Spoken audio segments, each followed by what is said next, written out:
Thank you very much, Madam Speaker. It's always a pleasure to rise in the House and comment on legislation that we're asked to vote on, consider as the best interests of our constituents and of Canadians.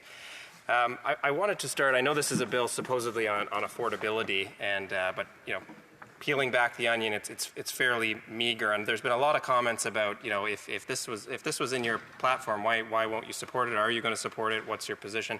I would say if you're going to steal our ideas, steal all of them. Go full on them, not just a half measure, Madam Speaker.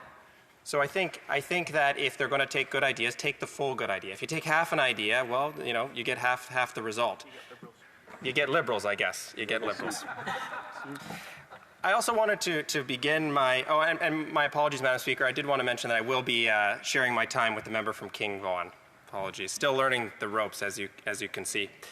But there's been a lot of discussion in the first week or so, and even on this bill and from the parliamentary secretary about this sort of new government that's here, new Liberals, and it's like they're saying it, but there's almost a bit of a wily smile behind when they say it, like they don't quite believe it themselves. And I think that's quite understandable when you consider that pretty much everyone in the front bench is returned from the Justin Trudeau government, including the member from Winnipeg, who we're always happy to hear and see. I'm beginning to understand that he's here often and speaks passionately all the time, and I appreciate that. But well, that could be the case as well. But this new government, I'm not sure it's really fooling anyone, even their own members. They've got the same ministers talking about the same things. And instead of coming to Canadians with a plan to actually deal with the mess that they, in fact, themselves created, they've brought sort of half measures or crumbs. And that seems to be the Liberal way, which is we're going to overtax you, overregulate you, and then we'll give you a little bit back and ask you to say thank you for it. Well, that's not sufficient, Madam Speaker. And in fact, that's why we proposed in our platform, which again, I encourage them, take the whole thing, not just half of it. We propose getting rid of not just the consumer carbon tax, but the industrial carbon tax as well.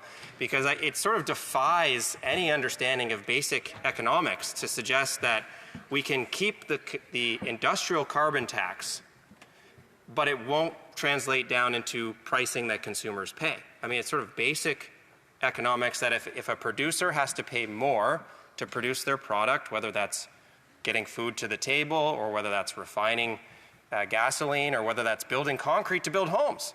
And as the members probably know, the production of concrete is a large emitter of CO2.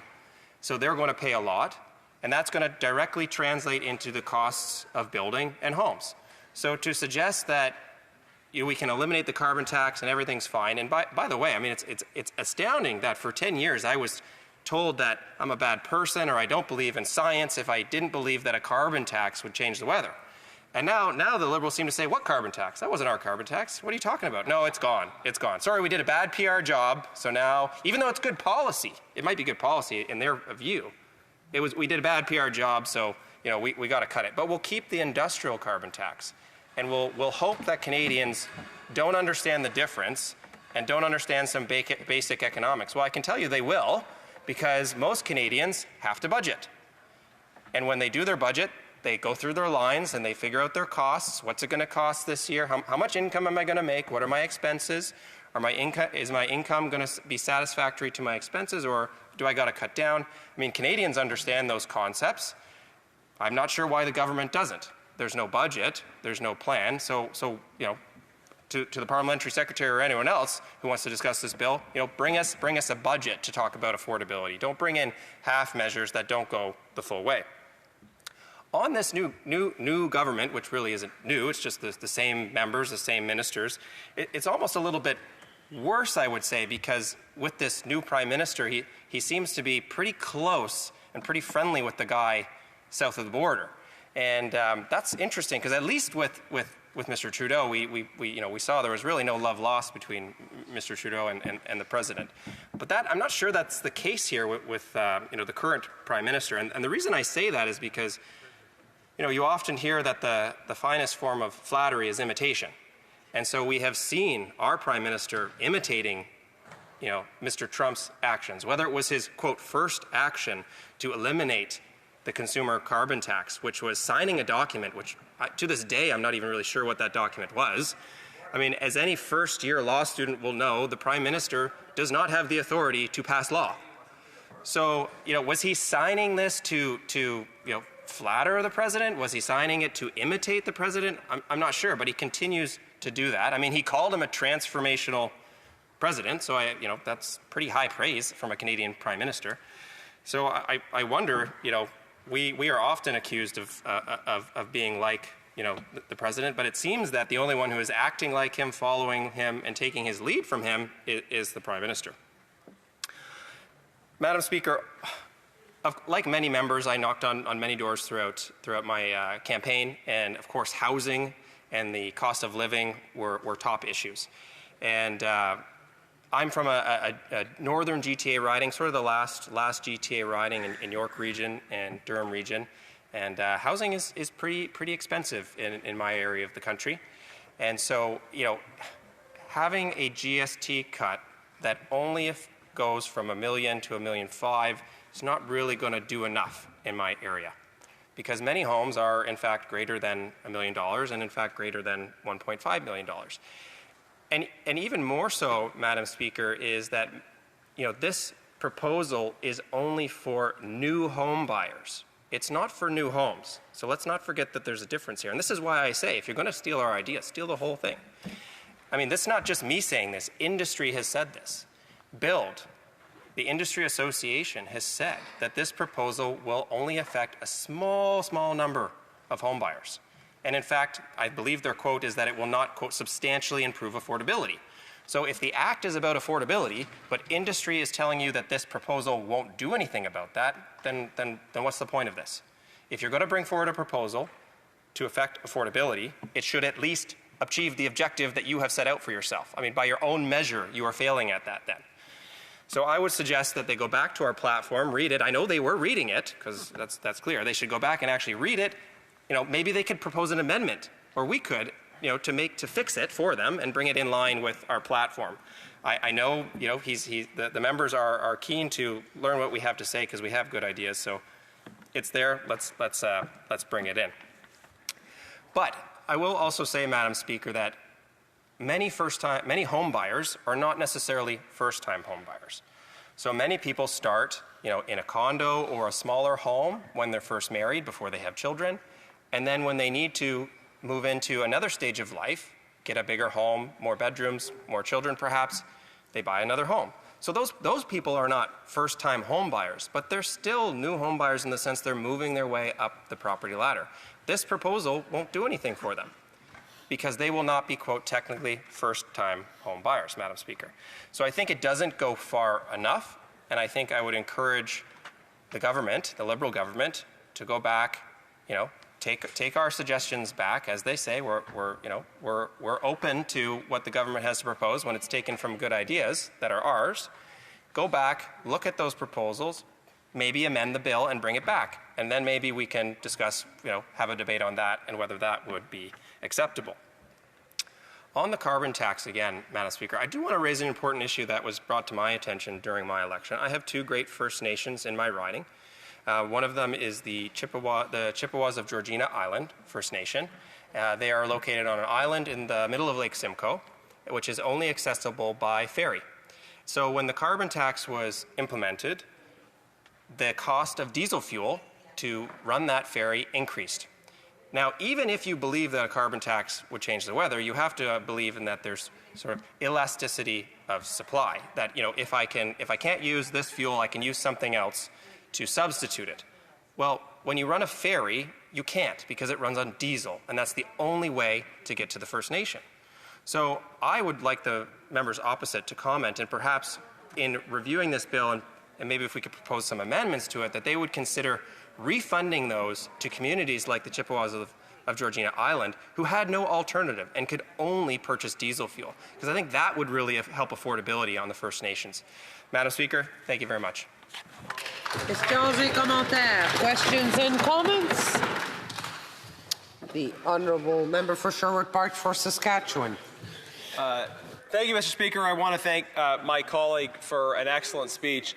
And it's interesting, this whole discussion around the carbon tax, I was in this place for 10 years listening to Liberals talk about how great the carbon tax was and about how it was either the carbon tax or the apocalypse.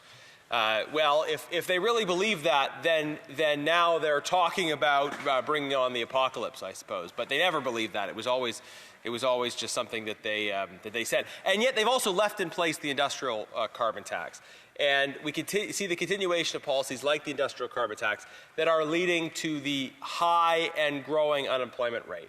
And here on the Conservative Party, we're here to fight for jobs, for people to be able to get back to work. And yet Liberals continue down this path of making it harder and harder for Canadians, especially young Canadians, to find jobs. So I wonder if the member could share a little bit about his response to the unemployment numbers today, 7%, substantially higher in big cities in Ontario, especially Toronto.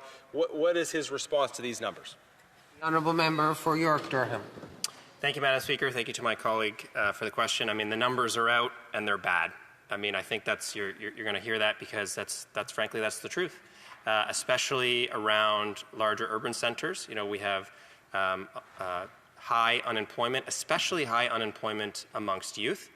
And I believe that's over 20% in the latest numbers. That's troubling because when people can't get their first job, they can't get experience, they can't build confidence, and that's going to be a problem going forward. Now, it's interesting on that point. You know, the highest unemployment is among youth, but actually the youth vote actually went, if you look at the youth vote, went all towards Conservatives. And I can say that, you know, interestingly enough, for the first time in my life, I can say that the Conservative Party is the party of youth and energy, and that bodes very well for us. Questions and comments? The Honourable Parliamentary Secretary to the Government House Leader. Yes, Madam Speaker. I'm just looking for a clarification from the member. He had indicated that under the first-time home buyer that condominiums and I think even housing co-ops, I thought there was some consideration given within the current legislation. Is he saying that that is not the case? You know, I'm not 100% certain, but I thought I had read something that indicated that it was.